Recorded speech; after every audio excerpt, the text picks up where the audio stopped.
Espero que los hermanos pues pongan toda su atención.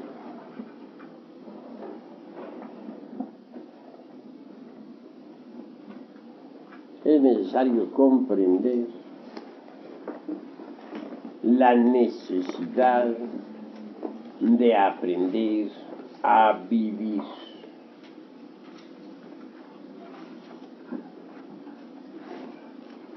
Las experiencias de la vida diaria son muy útiles. Desafortunadamente las gentes las repudian, las enjuician, las detestan, etc. Muchos se quejan de sí mismos y de los demás. Se asombra uno de ver cómo es que la gente subestima las experiencias. Nosotros debemos actuar a la inversa. Tomar las experiencias para nuestra propia autorrealización. Ellas en sí mismas pueden ofrecernos material didáctico suficiente como para el desarrollo de la esencia, o en otras palabras, para el crecimiento anímico.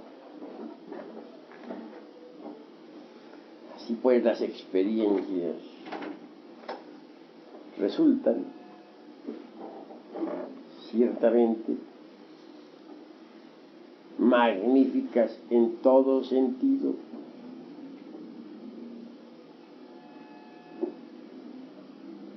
No es posible sacar material didáctico para el desarrollo de la conciencia de cualquier otro lugar que no sea de las experiencias. Por eso es que quienes las repudian o quienes protestan contra las dolorosas experiencias de la vida, obviamente se privan de lo mejor, se privan precisamente de la fuente viva que puede conducirnos al robustecimiento de la vida anímica. Cuando uno toma las experiencias como material didáctico para su autorrealización, descubre sus propios defectos psicológicos, porque es en relación con la humanidad, es en relación con nuestros familiares, es en relación con nuestros compañeros de trabajo, en la fábrica, en el campo, etc., donde nosotros, mediante las experiencias, logramos el autodescubrimiento. Obviamente, las experiencias son las que nos hacen aflorar nuestros propios errores en presencia de nuestros insultadores, por ejemplo. Aflora el yo de la ira. En presencia del vino, aflora el yo de la borrachera. En presencia de personas del otro sexo, si no estamos alertas y vigilantes, como vivía en época de guerra, aflora la lujuria. Así pues, resultan útiles las experiencias para conocernos a sí mismos.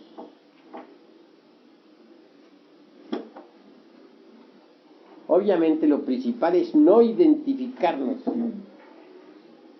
con ningún acontecimiento, con ningún evento, con ninguna circunstancia.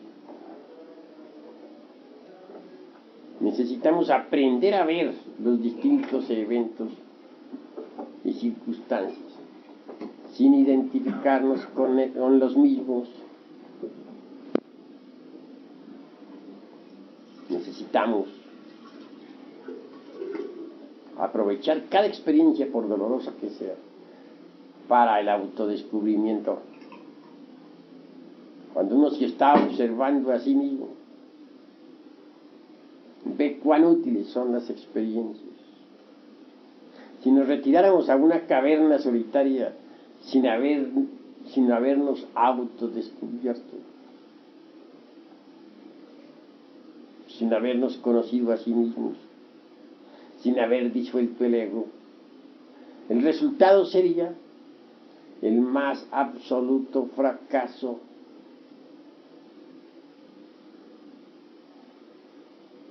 En los Himalayas, muchos anacoretas vivieron en cavernas y hasta desarrollaron algunos siddhis, es decir, poderes.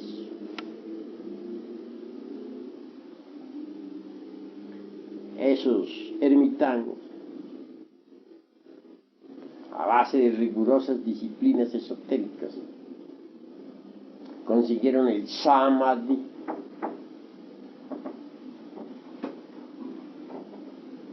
y gozaron entonces con el mismo, penetrando en el alaya del universo y hasta perdiéndose por instantes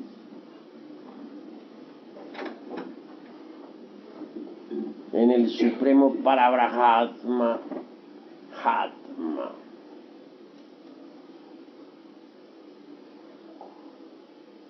Lo que sucedió realmente fue que, entrenados en las más diversas disciplinas de la mente, tales cenobitas lograban desembotellar la esencia, la conciencia. Y esta, en ausencia del ego, pudo experimentar eso que no es del tiempo,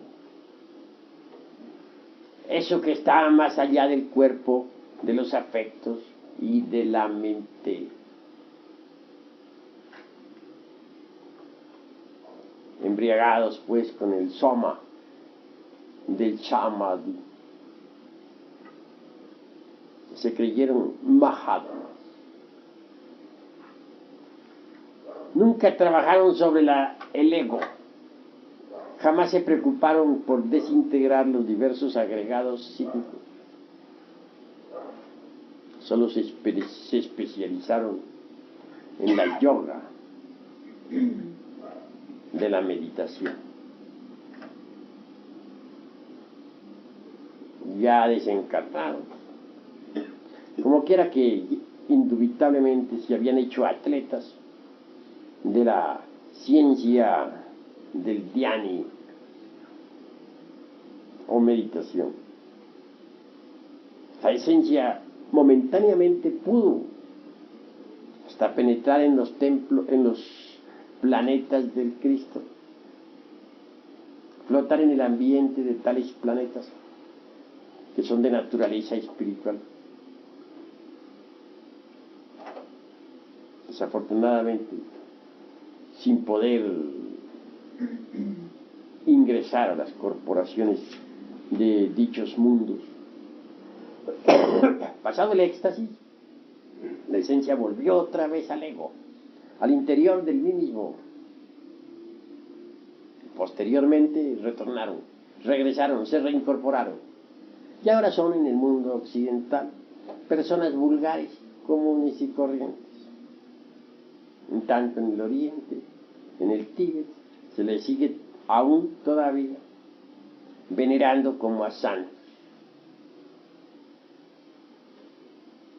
Es necesario entender la necesidad de desintegrar el ego.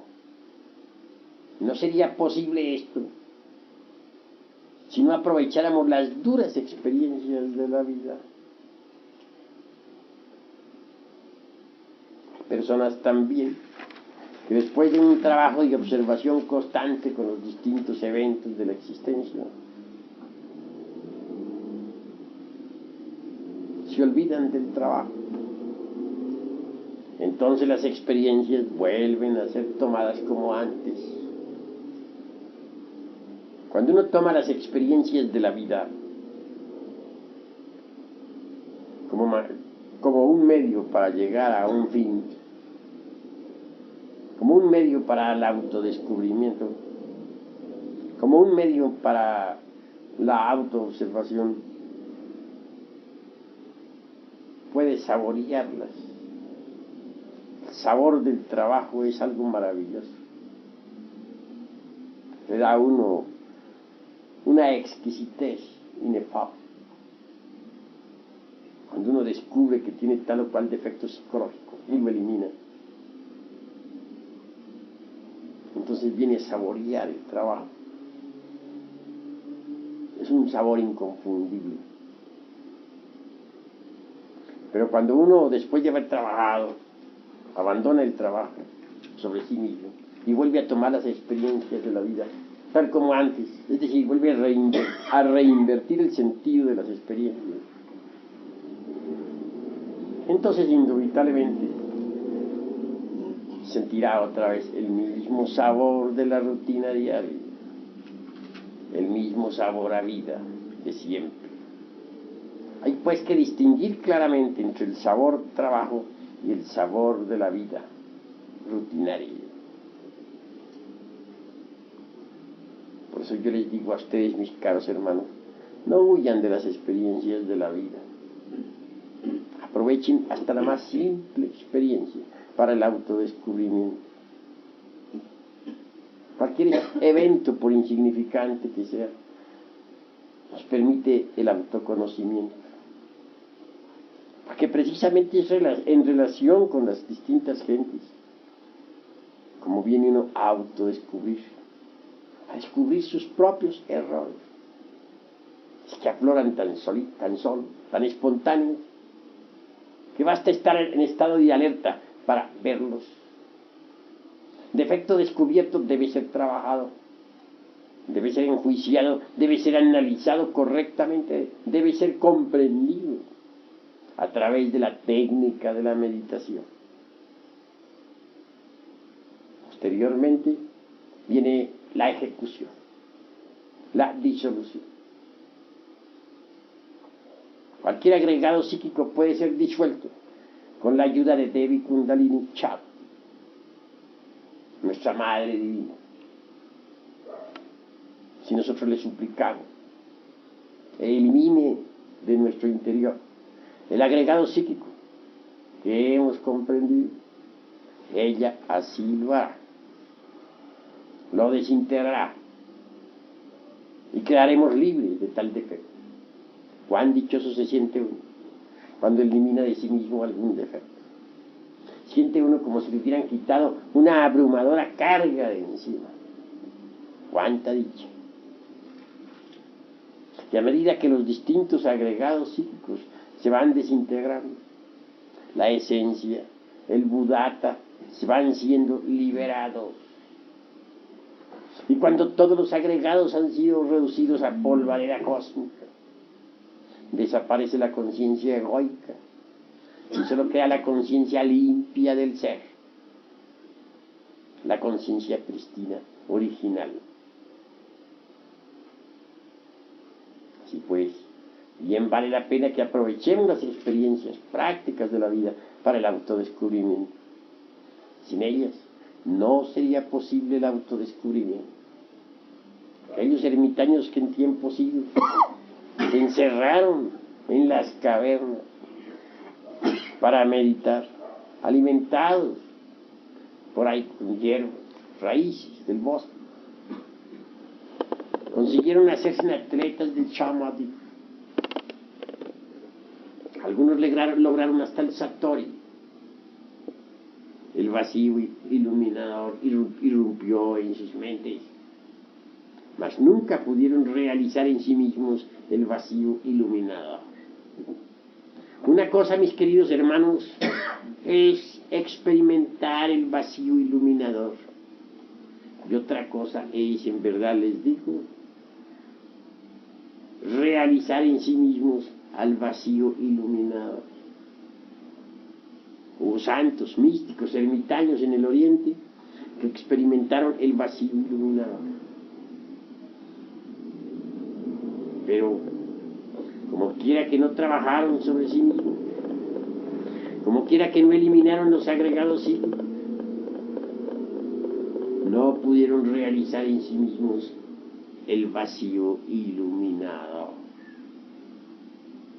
Experimentar la naturaleza del vacío iluminador es útil, mis queridos hermanos, muy útil.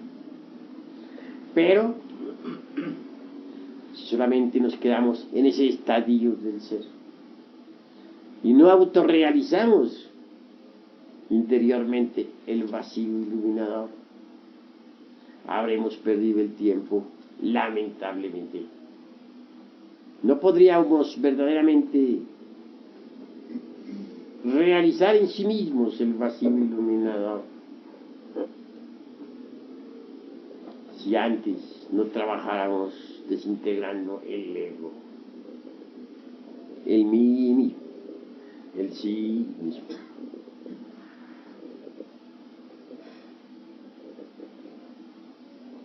Así pues, vale la pena reflexionar profundamente en todas estas cosas. A medida que nosotros vayamos desintegrando en sí mismos al ego, la conciencia se irá liberando. Y cuando absolutamente hayamos logrado la desintegración absoluta del mí mismo, la conciencia estará absolutamente liberada. Entonces el vacío iluminador habrá sido realizado en cada uno de nosotros. Solo aquellos que han realizado en sí mismos el vacío iluminador pueden vivir en los planetas del Cristo. Sepan ustedes que alrededor de cada sol que nos ilumina giran los planetas del Cristo. Ellos son de naturaleza espiritual, no material. Hay dos naturalezas. La una es mutable, pasajera, perecedera. Es la naturaleza del mundo físico. Mas hay otra naturaleza, la naturaleza de los planetas del Cristo. Es inmortal, inmutable, imperecedera, terriblemente divina. En esos planetas viven las humanidades divinas. Dentro de cada criatura de esas mora el Cristo. El Cristo resplandece en cada criatura. Pero intentar convertirse en habitantes de los planetas del Señor sin haber eliminado el ego es absurdo. Querer eliminar el ego renunciando a las experiencias de la vida o protestando contra las mismas o desesperándose o identificándose con cada evento es estúpido, porque el material didáctico para la autorrealización no sale de ninguna otra parte sino de las experiencias de la vida. Y pues tomemos cada experiencia, por dolorosa que sea, con alegría.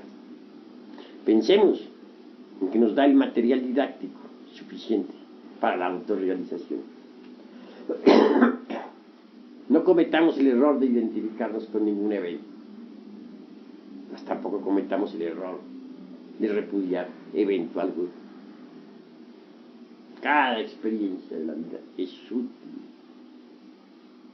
Cuando hayamos disuelto la totalidad del ego, nuestra mente interior se habrá abierto. Ya les he dicho a ustedes que hay tres mentes. Y hoy se los repito. La primera podemos denominarla la mente sensual. En ella está la levadura de los saduceos, groseros y materialistas. Segundo es la mente intermedia. Y tercero es la mente interior. En la mente intermedia están las creencias de las distintas religiones. Es la levadura de los fariseos. Jesús el Cristo dice: cuidaos de la levadura de los saduceos y de los fariseos. Es decir, cuidaos de las doctrinas de los saduceos materialistas y de los fariseos hipócritas. Esas son palabras del Evangelio del Señor.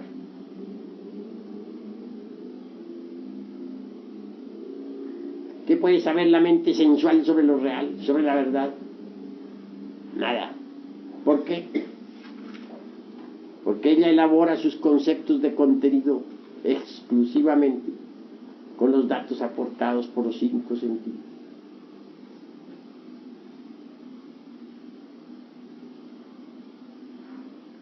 La mente intermedia tampoco sabe nada de lo real. Allí están las doctrinas de los fariseos. Bien sabemos que ellos asisten a sus templos para que otros los vean. Asisten a sus santos oficios o ritos para que otros digan de ellos lo mejor. Mas nunca trabajan sobre sí mismos. Fundamentan su religión exclusivamente en las creencias. Y eso es absurdo. Con la muerte del ego se abre la mente interior. Y esta es distinta. Esta funciona con los resortes de la conciencia. Esta recibe los datos de la conciencia superlativa del ser. Y con tales datos elabora sus conceptos de contenido. Como quiera que la conciencia trascendental y superlativa del ser tiene poder para experimentar lo real, la verdad. Obviamente la mente interior, al ser así informada, tiene buenos datos para elaborar sus conceptos de contenido. Por algo es que a la mente interior se le denomina razón objetiva. Por algo es que a la mente sensual se le denomina razón subjetiva. Quien tenga desarrollada la mente interior conoce lo real, conoce la verdad, conoce eso que está más allá del cuerpo, de los afectos y de la mente. Conoce los misterios de la vida y de la muerte. No porque otro se los diga o se los deje de decir, sino por experiencia mística directa.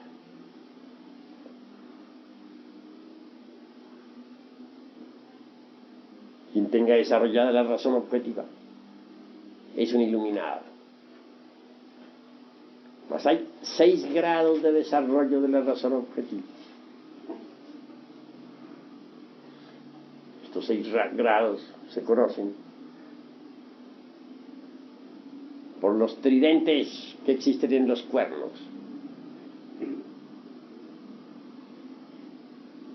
¿A qué cuernos me estoy refiriendo? A los cuernos de plata de los hierofantes, a los cuernos de Lucifer. Este Lucifer no es otra cosa sino la reflexión del Logos en nosotros, la sombra del Señor,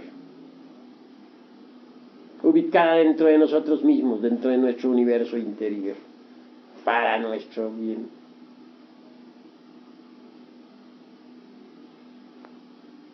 ¿Podríamos acaso ascender hasta el Gólgota del Padre por otro camino que no fuera el cuerpo de Lucifer, las espaldas de Lucifer? Imposible. ¿Podría alguien acaso trabajar en la forja de los cíclopes sin el impulso de Lucifer? Imposible. Lucifer da el impulso. Y si nosotros sabemos clavar la lanza en su costado, lo vencemos. Vencido el dragón, subimos, usando su espalda como escalera. La tentación es fuego. El triunfo sobre la tentación es luz. Si logramos vencer a Lucifer, subimos de grado en grado por sus espaldas. Cada triunfo sobre Lucifer implica de hecho un peldaño en el ascenso. Así de peldaño en peldaño llegamos a la cumbre del ser. Subimos por la montaña del ser. Decía que los 6 grados de desarrollo de la razón objetiva están en los cuernos de Lucifer. Sí, ahí está la marca. Quien tan solo tenga un tridente en esos cuernos no ha subido sino un grado. Quien tenga 2 tridentes indica un segundo grado de desarrollo en su razón objetiva. Quien tenga un 3 ha perfeccionado su mente hasta el 3er grado de su perfección objetiva. Pero quien tenga los 6 grados los 6 tridentes en sus cuernos habrá alcanzado la perfección absoluta en la razón objetiva del ser. Habrá llegado al sagrado anclaje y podrá permanecer en él. Será perfecto. Y todos los coros de las ecolaptías de este universo, los 4 grandes coros o grupos, les obedecerán y venerarán. A lo mejor dijéramos, le obedecerá, le venerará.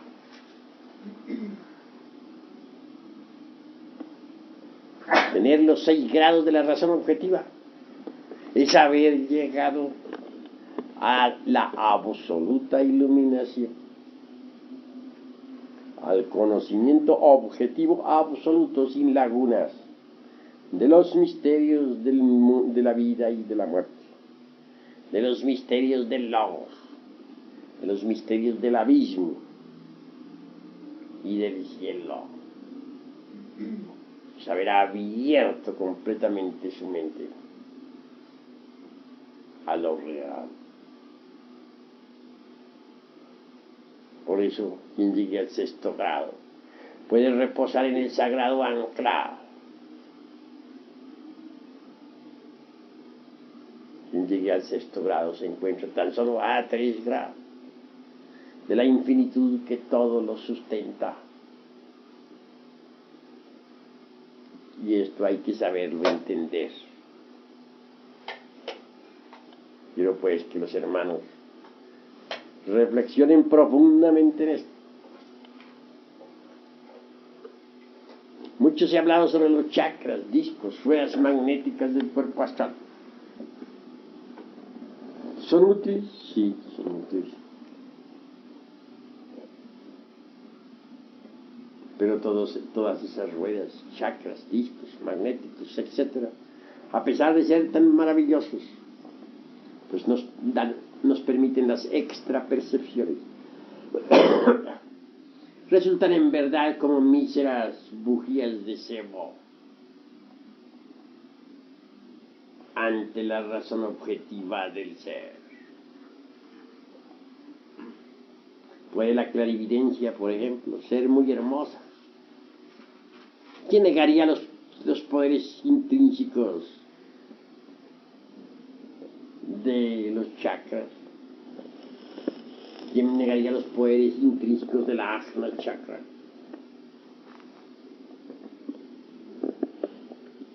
Mas ellos en sí mismos son como el fuego de un cerillo comparado con la luz del sol.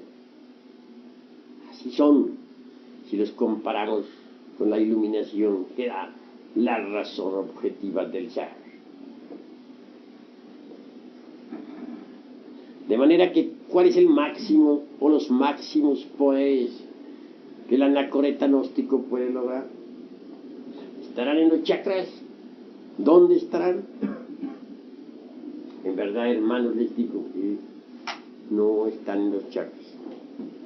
Entonces, ¿dónde están? Les digo en verdad, están en la razón objetiva del ser. Mas para perfeccionar la razón objetiva del ser, se requiere la eliminación de los elementos subjetivos de las percepciones. O en otros términos, la eliminación de los diversos yoes. Si así procedemos, si nos resolvemos a pasar por la aniquilación budista, tan temida para los señores del teosofismo,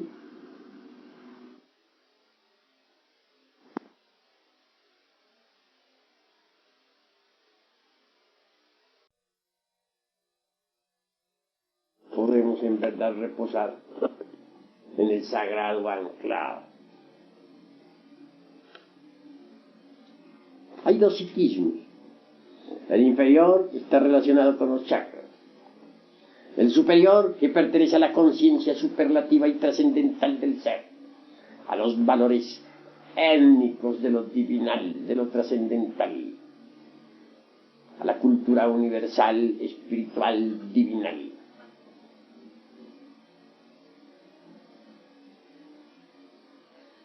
Que el psiquismo inferior no cumpla finalidades sería absurdo negar. Sí cumple algunas finalidades.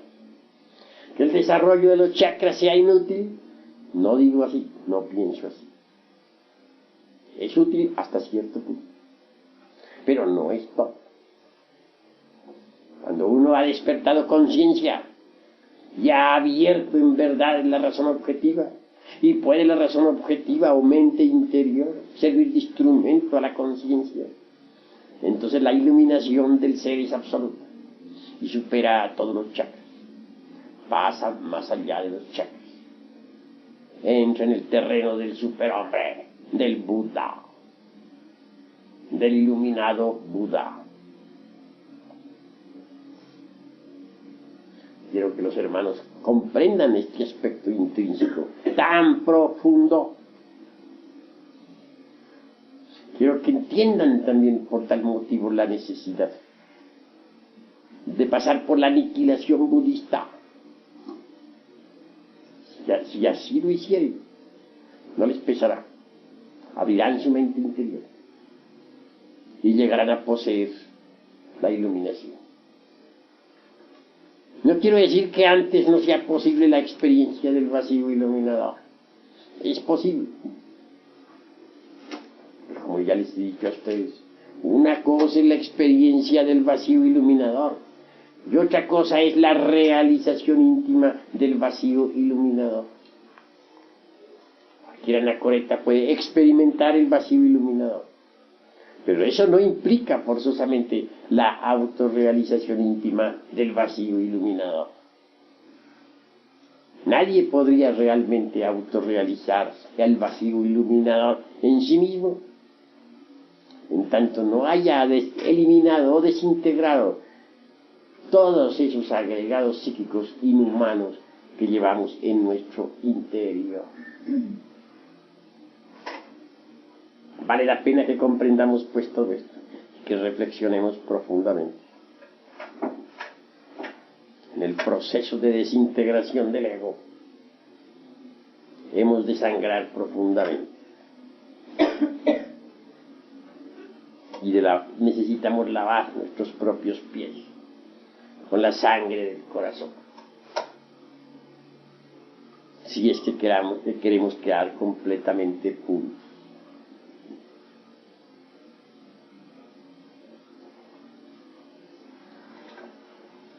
La autorrealización íntima del ser es muy grave.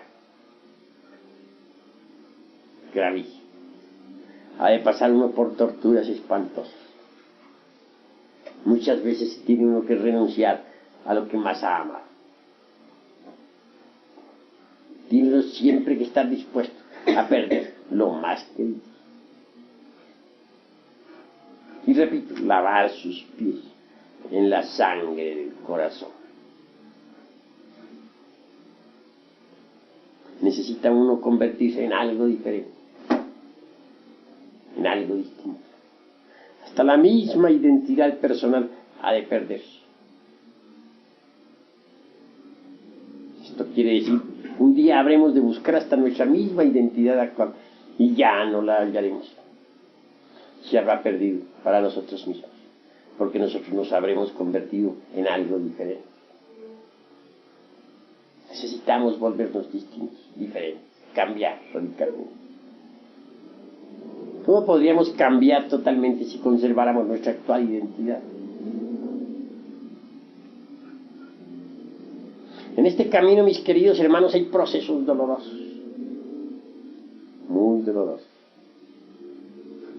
El que quiere empezar con éxito debe empezar con algunos sacrificios físicos, disciplinarios. Yo empecé mi actual existencia caminándome a algunos países enteros a pie, sin 5 centavos entre la bolsa,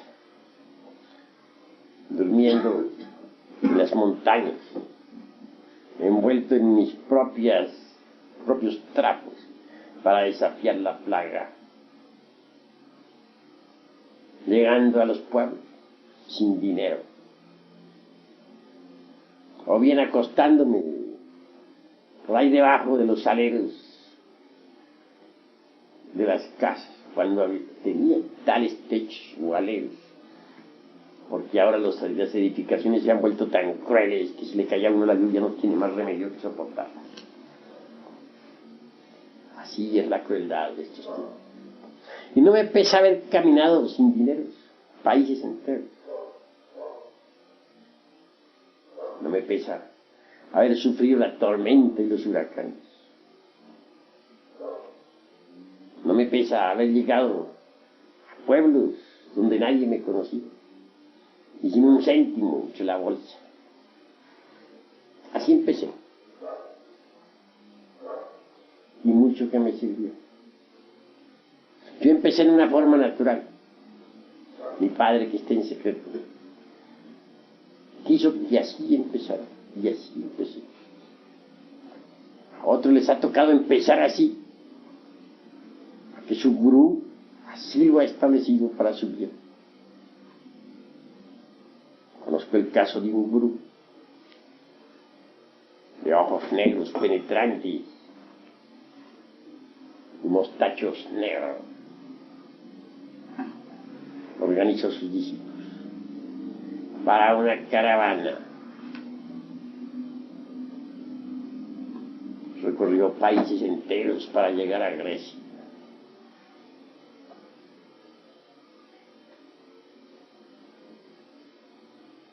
Lo digo, para llegar a Persia, Spencer, desde Rusia. Caminar por ahí entre la nieve, mujeres, hombres, algunos con el pie descalzo, sangrando, durmiendo en las montañas, expuestos a los lobos, firmes en la disciplina. Hasta llegar a ese país de Persia, sencillamente para encontrar una casa desocupada donde vivir. Tontería, diría cualquiera. ¿Cómo es posible un viaje con un grupo de personas que están sufriendo a través de las montañas y del hielo, durmiendo en la noche en las selvas, expuesto a los lobos del invierno? ¿Con qué objeto? Congruente parecería. Para llegar por último a una casa que había alquilado, pues para eso no se necesita de todo eso. Se podría haber hecho el viaje de un maravilloso automóvil o en un avión. El gurú sabía lo que hacía. Si el discípulo va a la derecha, el gurú lo jalaba a la izquierda. Y si jalaba el discípulo a la izquierda, el gurú como al caballo le jalaba las riendas para que mirara hacia la derecha. Y a sufrir un poco. Sus discípulos se forjaron desde un principio en la dura disciplina y resultaron magníficos. A mí me tocó también forjarme en principio en esa dura disciplina. Mi padre, que está en secreto, así lo hizo. No lo había entendido. Mucho más tarde en el tiempo lo entendí. Que él había seguido conmigo el mismo proceso que han seguido todos los gurús de los tiempos, sometiendo a los estudiantes, primero que todo, a esas duras pruebas. No hay duda de que fueron magníficos los estudiantes que por las mismas pasaron. Así, queridos hermanos, tiene uno que ir eliminando de sí mismo muchas pésimas costumbres, hábitos adquiridos, que uno mismo ignora que los tiene, movimientos mecánicos sin sentido, etc. Tiene uno que hacerse consciente de todos sus gestos y actitudes y eliminar lo que no sirve. Todo esto requiere una observación muy rigurosa de sí mismo. En principio es conveniente esa dura disciplina de los viajes dolorosos y cruentos, de las torturas del camino, a fin de forjarse desde un principio como debe forjarse en la lucha.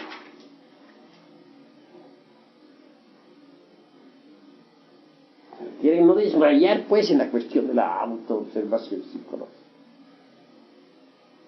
A medida que uno se vaya autoobservando, va descubriendo cuántos yoes que tenía, yoes que ignoraba que tenía.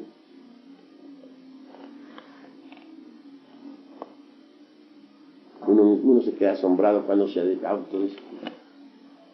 ¿Qué diríamos de un caballero honrado, sincero, trabajador, magnífico ciudadano, intachable,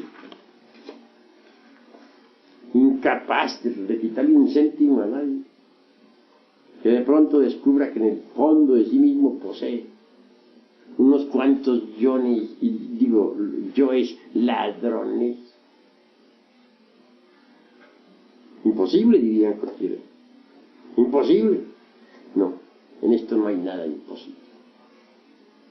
¿Qué diríamos de una dama honesta, magnífica esposa, virtuosa, entregada a su hogar, que de pronto autoexplorándose profundamente descubriese en el fondo de sí mismo toda una legión de yoes prostitutas?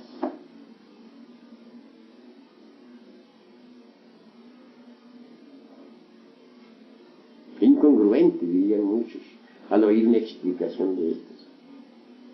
Qué ilógico, qué paradójico. Pero en el terreno de la psicología profunda, todo esto es posible. En el fondo de cada uno de nosotros hay una creación equivocada. Yoes de los antiguos tiempos. Yoes que personifican errores espantosos. Y lo más grave es que dentro de los mismos está embotellada la conciencia, siempre y enfrascada, siempre procesándose en virtud de su propio embotellamiento. ¿Cuál es el peor obstáculo que existe para la disolución del ego? ¿Cuál será la peor inconveniente? Lujuria, sí, es una palabra terrible. ¿Quién no la tiene? ¿Quién de los aquí presentes podría decir que nunca ha tenido lujuria?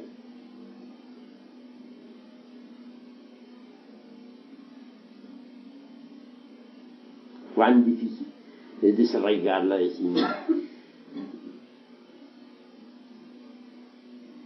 cuando nosotros analizamos cualquier yo de lujuria, venimos a evidenciar que se procesa en cada uno de los 3 cerebros en forma diferente. En el cerebro, dijéramos, puramente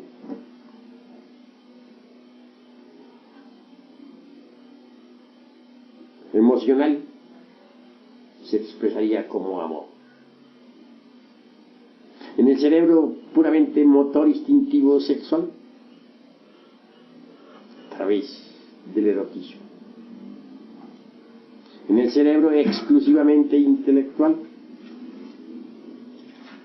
como planes, proyectos relacionados con el amor.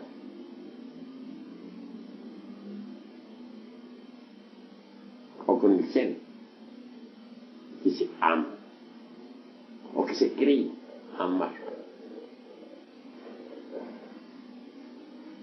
Sin embargo, de ahí, todas no son sino fenómenos de un mismo yo, que se llama lujuria.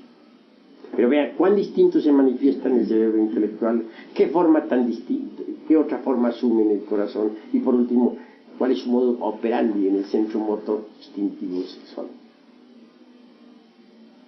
Repito, en el centro motor instintivo sexual como pasión animal. En el corazón la lujuria asume otra forma. Podríamos denominarla como amor. Y en el intelecto asume otra forma, como proyectos relacionados con ese amor, como recuerdos de ese amor. Y es que cada yo tiene sus 3 cerebros: el intelectual, el emocional y el motor instintivo sexual. Cada yo es una persona con sus 3 cerebros. Eso es obvio. Así pues que dentro de nuestra persona hay miles de personas, y cada una de ellas está organizada con sus 3 cerebros. Entonces, la personalidad no es más que una marioneta jalada por hilos invisibles. Y ahí yo es muy difícil de arrancar de sí mismo y de desintegrar. Yo es que se confunden con la espiritualidad y con el amor. Se necesita tener, dijéramos, el ojo clínico para verse a sí mismo. Disponer siempre de ese bisturí finísimo de la autocrítica, para abrir todo lo que tiene y hacerle la disección a sus valores. Solo así puede saber realmente qué es lo que tiene de verdad.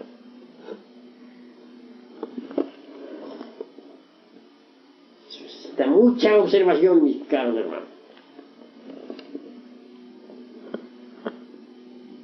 Somos espantosamente débiles y nos creemos muy fuertes. Somos criaturas deleznables, exageradamente débiles. Nada podríamos hacer si no tuviéramos una ayuda. Obviamente la tenemos. Contamos con el poder de la serpiente sagrada, con la divina madre Kundalini. Solo ella puede de verdad asistirnos para desintegrar los yoes. Solo ella con sus flamas puede reducir a cualquier yo a polvar y acoso. Así intentar desintegrar los yoes sin contar con la ayuda de Devi Kundalini Shakti es condenarse a sí mismo al fracaso.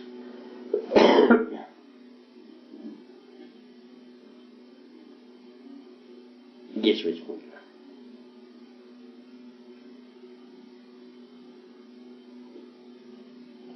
Alguien cuyo nombre no menciono cometió el error de atribuir a la serpiente ascendente todas las características siniestras e izquierdas de la serpiente descendente.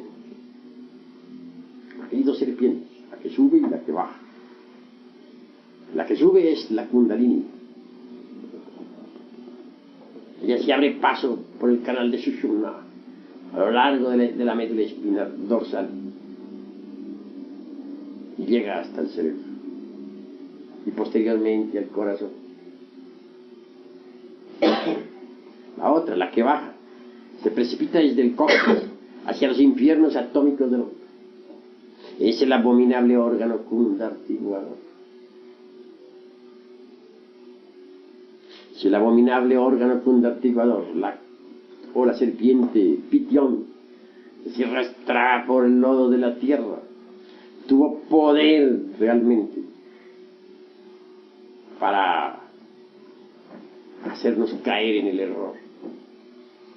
La otra, la ascendente, es diferente. Tiene poder para liberarnos del error. En el pasado, es claro que algunos individuos sagrados se equivocaron e implantaron en la naturaleza del ser humano el abominable órgano kundartiguador. Pero ¿cómo haríamos nosotros para poder ser salvos? Habrá que plantar en el organismo humano otro órgano como el del kundartiguador, pero que sea positivo, luminoso, antitético, opuesto al kundartiguador. Existe ese otro, y es la kundalini. La misma palabra lo dice, kundalini. Kunda nos recuerda el abominable órgano kundartiguador. Lini significa fin, fin del abominable órgano kundartiguador. Esto es, ascendiendo la serpiente kundalini, el abominable órgano kundartiguador queda reducido a polvo de acoso. En el Génesis aparece la serpiente tentadora del Edén, la horrible Pitión con 7 cabezas, que se arrastraba por el lodo de la tierra y que Apolo irritado hirió con sus dardos. Ese es el abominable órgano kundartiguador. También aparece en la sabiduría antigua Moisés, la serpiente de bronce que se enroscaba en la Tao, o lingam generador. Esa es la kundalini. Gurdjieff comete el error de confundir a la kundalini con el kundartiguador, a la serpiente que sube con la que baja, y atribuye a la que sube todos los siniestros poderes tenebrosos de la serpiente descendente. He ahí su error. Y ahí la causa por la cual sus discípulos no lograron disolver los yoes. Esa fue su gran equivocación. A base de mera comprensión, no es posible disolver los yoes. No niego que con el cuchillo de la conciencia, comprendiendo vivamente cualquier yo, podamos separarlo de sí mismos, de nuestra psiquis. Pero eso, mis queridos hermanos, no es suficiente, porque el yo separado de nuestra psiquis continuará vivo. No se resignará a permanecer lejos de casa. Intentará una y otra vez volver a ocupar su lugar. Se convertirá en un demonio tentador. Hay que desintegrar el yo que con el cuchillo de la conciencia hayamos separado de sí mismos. Y nadie puede desintegrarlo con otro poder que no sea con el poder de la Divina Madre Kundalini. Solo ella puede reducirlo a ceniza, a polvareda cósmica. Sí, pues lo fundamental, mis queridos hermanos, es morir en sí mismos, definitivamente, para poder abrir la mente interior y gozar de la razón objetiva, que es cognición verdadera de lo real, experiencia íntima del ser, visión búdica trascendental, divina, más allá del cuerpo, de los afectos y de la mente subjetiva.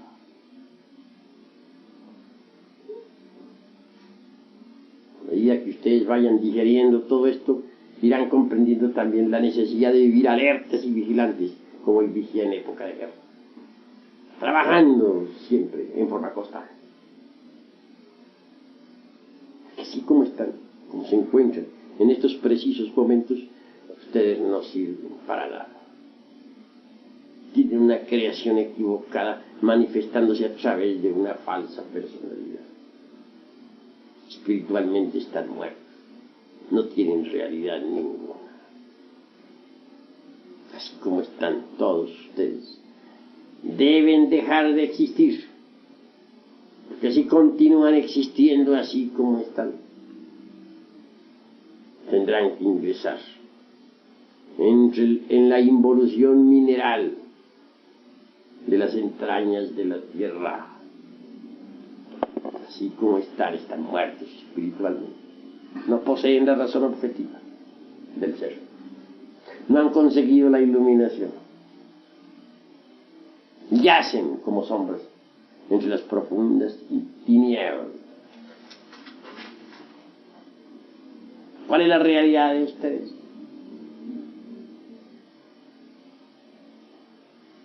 Sombra. Y nada más que eso. Son. Necesitan abrir la mente interior. Para ello tienen que dejar de existir como míseras sombras. Tienen que volverse despiadados consigo mismos. Porque hoy por hoy ustedes se quieren mucho a sí mismos. Se autoconsideran demasiado. ¿Pero qué es lo que ustedes quieren? Su querido ego, su desnudez, su miseria interior, las tinieblas en que se hallan. Eso es lo que ustedes quieren tanto. No, hermanos. Reflexión. Profundamente, reflexión. Deben dedicarse a trabajar intensamente sobre sí mismos. Deben comprender el proceso de la lujuria, que es el peor enemigo de la eliminación del ego. El peor enemigo de la disolución. ¿Quién no la tiene? ¿Quién no la ha tenido? Sin embargo, hay que reducirla a ceniza.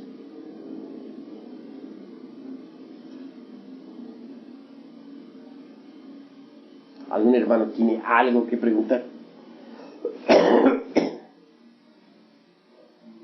Habla, hermano. A Gurdjieff se le llama maestro. ¿Él trabajó en la novena esfera o solo trabajó en la comprensión del ego? Trabajó en la novena esfera, fabricó los cuerpos existenciales superiores del ser, pero no logró la desilusión total del ego, porque rechazó a su divina madre. ¿Cómo puede disolver el ego el hijo ingrato? El hijo ingrato no progresa en estos estudios. Primero que todo, antes de llegar al Padre, tenemos que llegar a la Madre. Eso es obvio.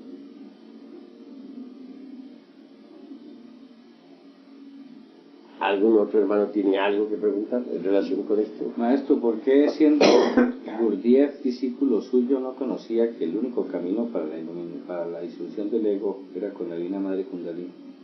Se olvidó de su base. En antiguas existencias estuvo bajo mi instrucción, pero en su existencia última, pues él, como quiera que estaba lejos de mí, se olvidó también de su divina madre. Ese fue su error.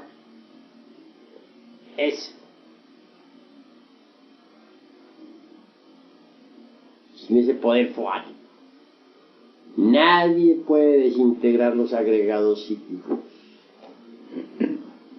porque uno por sí solo no logra nada.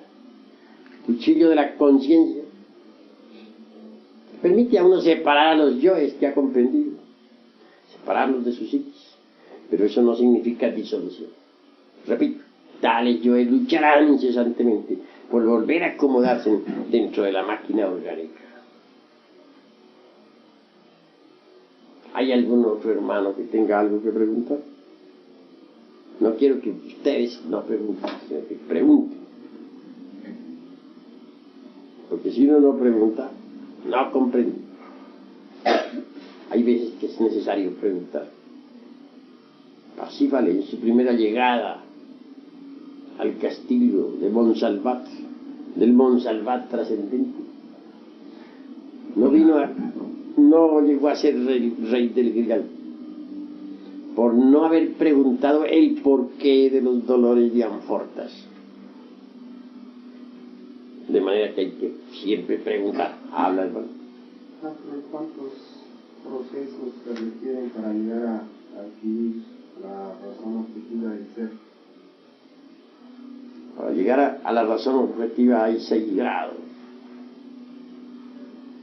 Obviamente la razón objetiva tiene 6 grados, pero el más elevado de los 6 grados pertenece al sagrado ancla y se encuentra a 3 pasos de la infinitud que todo lo sustenta.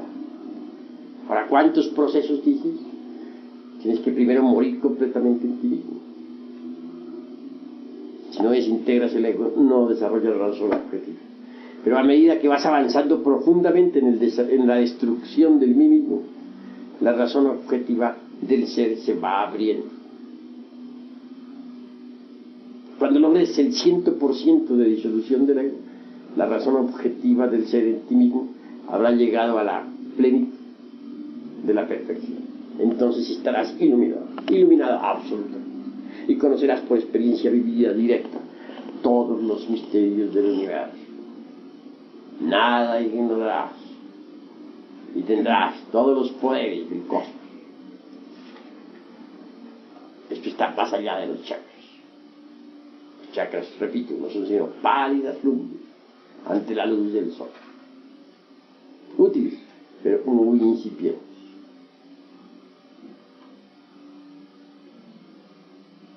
¿Alguna otra pregunta, hermano? Maestro, esos tridentes de los cuales usted habla, ¿tienen alguna relación con la corona esclerótica? Esto es punto y aparte. No mezclemos las distintas ciencias, porque nos convertiríamos en iconoclastas. ¿Qué es un iconoclasta? Un hombre que le está ahí haciendo la disección a todo y revolviendo todo y que nada. Nosotros no somos iconoclastas. Dejemos a cada materia de estudio en su lugar, sin revolver las cosas. No confundamos la gimnasia con la magnesia. ¿Alguna otra pregunta, hermano?